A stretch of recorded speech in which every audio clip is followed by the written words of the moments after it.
આપણી વચ્ચે ગોપાલભાઈ ઇટાલિયા આવી ગયા છે. આપણે જોરદાર તાળીઓથી ગોપાલભાઈને વધાવી લઈએ. સ્વાગત કરે છે. Welcome to પીપલપુર.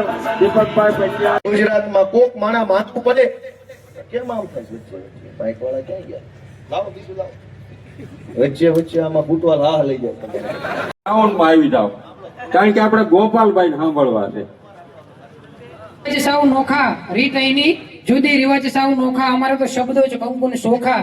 મહેમાનોનું સ્વાગત કરવું છે ત્યારે શબ્દોથી સ્વાગત કરવા હું અહીંના પીથલપુર જિલ્લા પંચાયતના ઉમેદવાર અને સર્વોત્તમ ડેરીના ડાયરેક્ટર એવા માવજીભાઈ ભાલિયાને વિનંતી કરીશ કે શાબ્દિક સ્વાગત કરશે.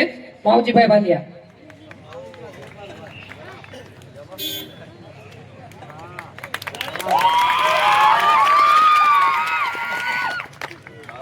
સ્વાગત.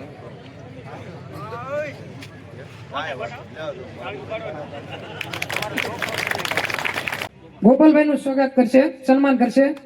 તાળીઓના ગડગડાટથી વધાવીએ મિત્રો. આપણે ખૂબ સરસ. એવા એ યુવાન છે, અન્યાય સામે અવાજ ઉઠાવે એવા એક તુફાન છે મિત્રો, જે રાતમાં હવે 30 વર્ષથી મૂળિયા નાખી ગયેલી સરકારના સપનાઓમાં આવે છે. એવા વિસાવદરના લોકલાડીલા ધારાસભ્યને આપણે સાંભળવા છે. ત્યારે હું ગોપાલભાઈ ઇટાલિયાને વિનંતી કરીશ કે પોતાની વાત રજૂ કરે. ગોપાલભાઈ ઇટાલિયા.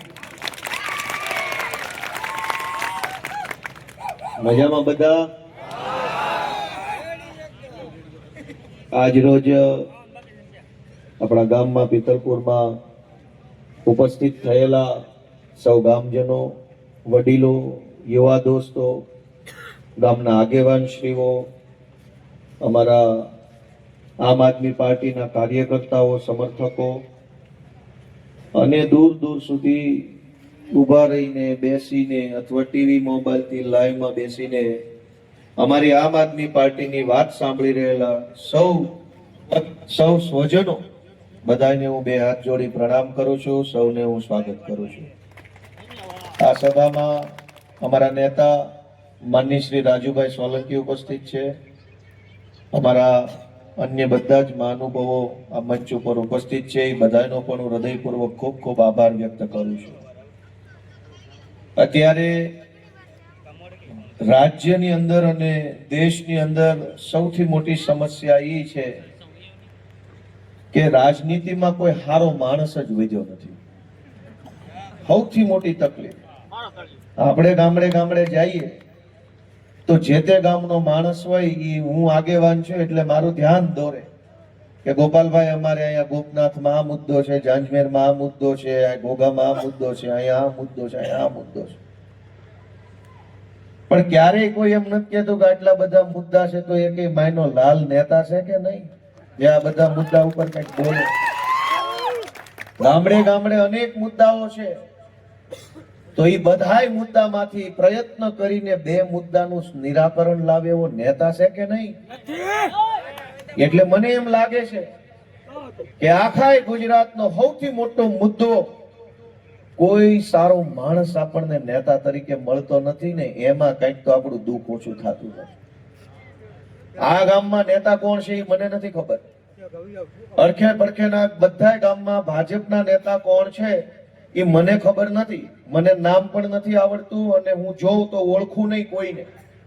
છતાંય હું હવામાં એક ગોળો મારું છું કે જે સૌથી બદમાશ હશે, ગુંડા જેવો માણસ હશે, ગામને ધમકાવતો હશે, બધી સરકારી યોજનામાં તોડ કરતો હશે, ચૂંટણી ટાણે લોકોને બીવડાવી મત લેતો હશે, એ ભાજપનો મોટો નેતા હશે. મેં હવામાં ગોળો માર્યો છે. હું જોઈએ ઓળખતો નથી. હો હામાં મળે તો હું ઓળખું નહીં. પણ આખા ગુજરાતના ગામડે ગામડે ભાજપના જેટલા નેતા છે એ ગામને બદવી નાખે, બે જ્ઞાતિ વચ્ચે ડખો કરાવે, લોકોને ડરાવે. સરકારી કાંઈ પણ યોજના આવે તો પહેલો લાભ એને જ મળે.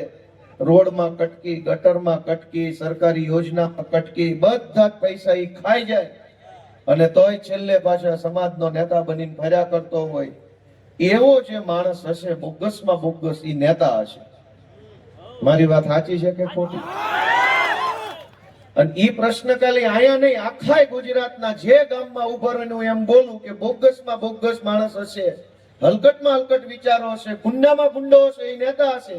આવું અમરેલીમાં બોલું ને તો લોકો હા પાડે છે, જુનાગઢમાં હા પાડે છે, કોડીનારમાં હા પાડે છે, રાજકોટમાં હા પાડે છે, અહીં અલંગમાં હા પાડે છે, ઈતરપુરમાં હા પાડે છે.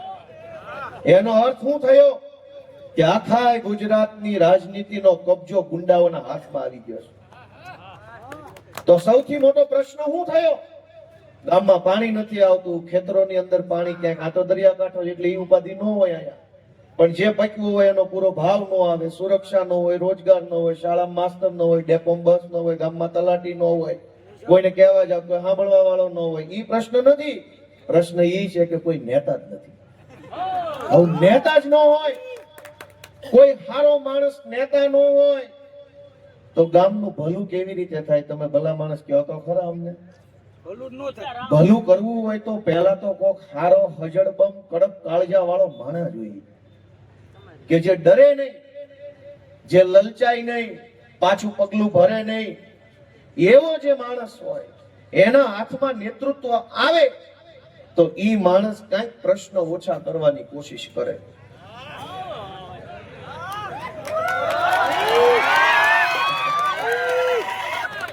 ભગવાન એને 100 વર્ષના કરે અમારી સરકાર જોવા. વહેલા કરી જાય તમારી સરકાર જોયા વગર ના જાય. એટલે હું તો કાયમ પ્રાર્થના કરું છું ભગવાન બધાય ભાજપ વાળાને 100 વર્ષના કરે ને જોતા જાય કે ગોપાલભાઈ ની સરકાર છે કેવી. ભયા નો જવા જોઈએ એકે. ભલે જીવે ઉતા વિડીયો જોશે અમારી સરકાર, પણ મરવા ન જોઈએ. આપણે શું કામ કે વહેલા વૈયા જાય? ભલે રહ્યા, એને ખબર પડે ને કે કેવી કેવી સરકારો હાલી શકે એમ છે. ભણેલા ગણેલા માણસો સરકારમાં આવે, યુવાન માણસ સરકારમાં આવે તો સમાજ માટે કેવું કામ કરે એ ભલે જોવે. તમને કોઈને વાંધો નથી ને એમાં? તો ભલે 100 વર્ષના કરે માતાજી. 30 વર્ષથી ઉપાડો લીધો છે કે વિકાસ થયો, વિકાસ થયો, વિકાસ થયો, વિકાસ થયો, પણ કોનો? તમે મને એમ કહો કે આ પિથલપુર ગામ છે, આજથી 15-20 વર્ષ પહેલા ગામમાં જેટલા માણસો રહેતા હતા એટલા જ અત્યારે રહેશે કે ઓછા રહેશે? હોય એવું કયો? ઓછા છે કે વધુ? 30 વર્ષથી વિકાસ વિકાસ વિકાસ કરે છે, પણ ગુજરાતના બધા ગામડામાં માણસો તો ઘટતું જાય છે. બાપ દાદાના ગામ મૂકીને બીજા ગામમાં, બીજા જિલ્લામાં, બીજા શહેરોમાં ભાગીને વયું જવું પડે. ઈ કેવો વિકાસ? અમારા બાપ દાદાના ગામમાં અમે રહી ન શકીએ, કોકે રાજકોટ જવું પડે, કોકે સુરત જવું પડે, કોકે ભાવનગર વયું જવું પડે. ઈ વિકાસ કેવો? નેતા તો એકેય ન ભાગવું પડ્યું, માણસ શું કામ ભાગ્યું? જે લોકો 30 વર્ષથી આ વિસ્તારમાં કે ગુજરાતમાં ભાજપના નેતા બનીને ફરે છે, એને ગામ નથી મૂકવું પડ્યું. એ અહીં ગામમાં જ રહે છે અને પોળા થઈને ફરે છે. પણ સામાન્ય માણસે પોતાના બાપ દાદાનું ગામ મૂકવું પડ્યું. હે મોટા ફળિયા વાળા ખોવડા મૂકી દેવા પડ્યા, અને કઈ બીજા જિલ્લામાં, બીજા વિસ્તારોની ખોલીઓમાં રહેવા મજબૂર બન્યા છે આપણે બધા. કોના પાપે? સરકાર 30 વર્ષથી ભાજપની આવે છે, છતાંય આપણે આપણું ગામ મૂકવું પડે. આજ હજારો જુવાની અહીં બેઠા, જાજા બધા તો યુવાન દેખાય છે. આ બધા યુવાનોના હાથમાં કામ કોણ આપશે? નોકરી ધંધો હોય, કામકાજ હોય, 2 પૈસા રળીને શાંતિથી જીવી શકે એવી વ્યવસ્થા હોય તો વાંધો નથી, પણ આજ રૂપિયા કમાવા ક્યાંનું ક્યાંય જવું પડે છે. અવડો મોટો દરિયો દીધો છે ભગવાને અહીંયા, ધારો એવું કામ અહીંયા પ્રવાસનનું થઈ શકે, પણ 30 વર્ષથી અહીં કોઈ વિકાસ કરવામાં કોઈ રસ નથી. દરિયાકાંઠે તો કેટલો બધો પ્રવાસ ઉભો થાય. મંદિર છે અહીંયા પડખે, બધી બાજુ ગોપનાથ ભગવાન બેઠા છે, નિષ્કલંક મહાદેવ બેઠા છે. કુડાના દરિયે તો હું ભણતો ભાવનગર ત્યારે ઘણી વાર આવેલો, ગાડીઓ લઈને વસૂટતા તે વહી આવતા કુડે અને ફર્યા કરતો. ચારે બાજુ અહીંયા પ્રવાસન વિકસે એવી વ્યવસ્થા છે ભગવાને આપેલી. તો દરિયો છે, ડુંગર છે, લીલી વાડીઓ છે, ભગવાને આપેલું બધું છે. હવે એક નેતો નથી હારો કોઈ, એટલે ઉપાધિ. ભગવાને બધું આપ્યું, પણ એક હારો નેતા જો આપી દીધો હોત ને તો આ દશા ન હોત લોકો. કેમ કે ભગવાને ક્યાં તાણ રાખી છે? દરિયો દીધો, એનાથી મોટું શું હોય?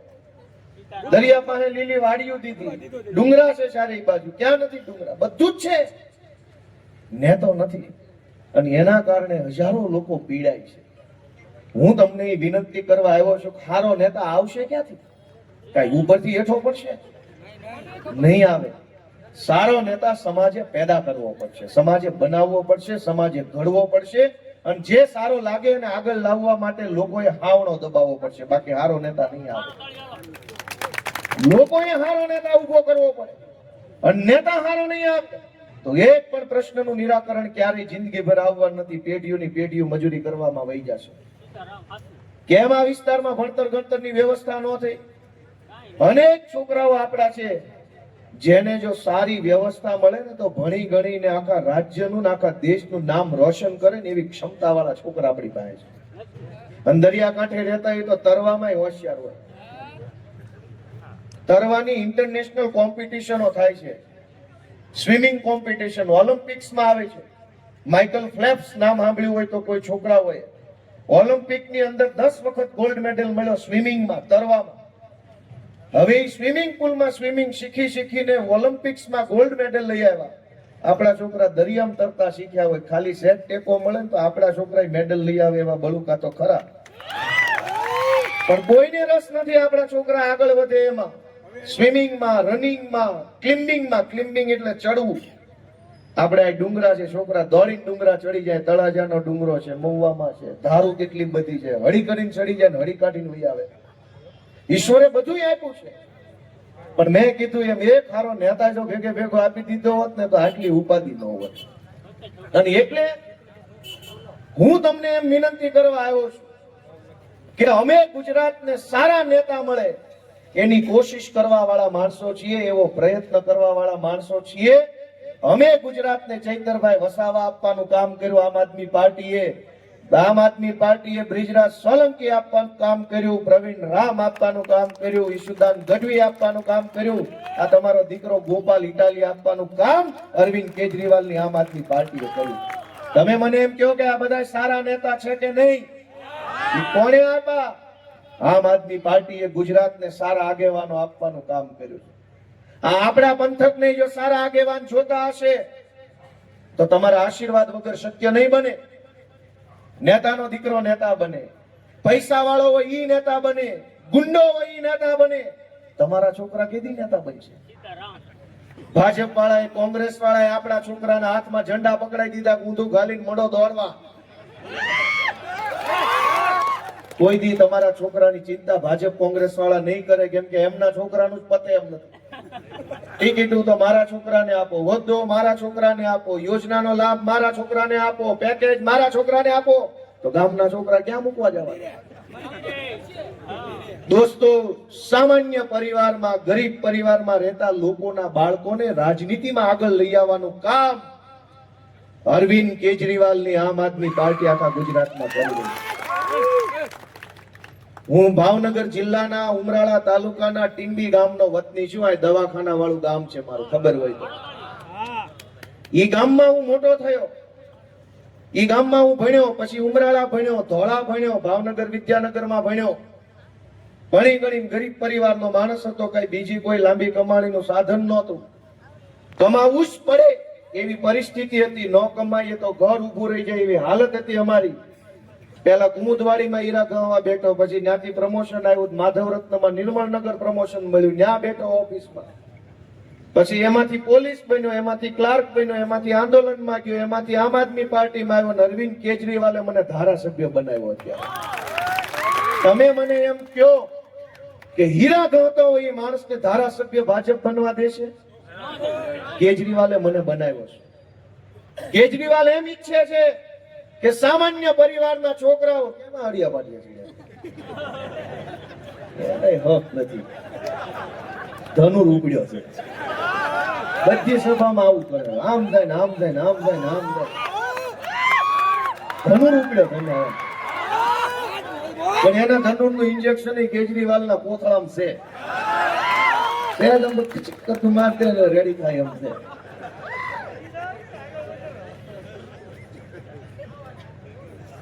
મિત્રો, હું તમને જે કઈ વાત કહું છું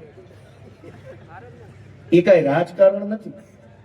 એ સમજવા જેવી વાત છે. આપણા પોતપોતાના જીવન હારે જોડાયેલી વાત છે. હું ધારાસભ્ય બારાસભ્ય તો ઠીક, હવે પણ એક સામાન્ય પરિવારમાં જન્મેલો માણસ નેતા બની શકે, ધારાસભ્ય બની શકે, જિલ્લા સભ્ય બની શકે, સાંસદ બની શકે, એ કલ્પના કોઈ કરી શકો?